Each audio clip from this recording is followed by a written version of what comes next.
अथ कीलकम्।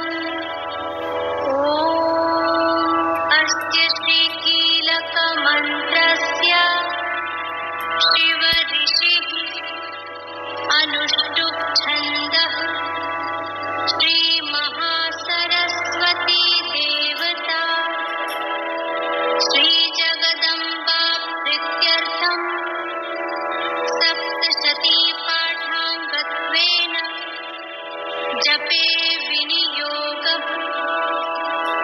ॐ नमश्चण्डिकायै। मार्कण्डेय उवाच। ॐ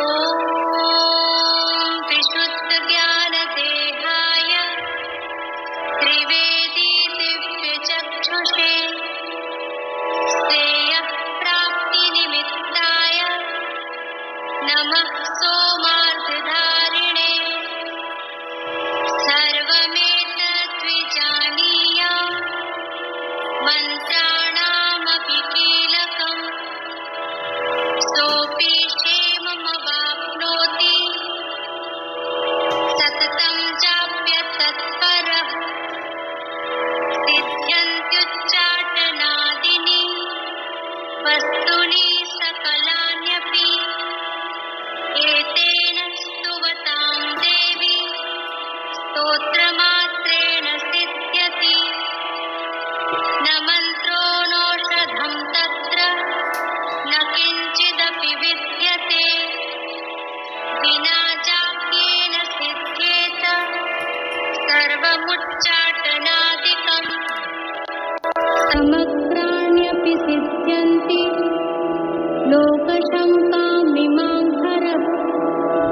कृत्वा निमन्त्रयामास सर्वमेवमिदं शुभम्। स्तोत्रं वै चण्डिकायास्तु तच्च गुप्तं चकारसः। समाप्तिर्न च पुण्यस्य तां यथा वन्नियन्त्रणाम्। सोऽपि क्षेममवाप्नोति सर्वमेवं न संशयः। कृष्णायां वा चतुर्दश्याम् अष्टम्यां वा समाहितः ददाति प्रतिगृह्णाति नान्यथेषा प्रसीदति। इत्थं रूपेण कीलेन महादेवेन कीलितम्। यो निष्कीलां विधायेन नित्यं जपति संस्फुटम्। स सिद्धः स गणः सोऽपि गन्धर्वो जायते नरः। न चैवाप्यततस्तस्य भयं पापीह जायते। नापमृत्युं वशं याति मृतो मोक्षमवाप्नुयात्।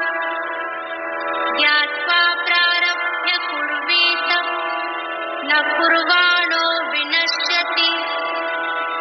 ततो ज्ञात्वैव सम्पन्नमिदं प्रारभ्यते बुधे। सौभाग्यादि च यत्किञ्चित् दृश्यते ललनाजने तत्सर्वं तत्प्रसादेन तेन जाप्यमिदं शुभम्। शनैः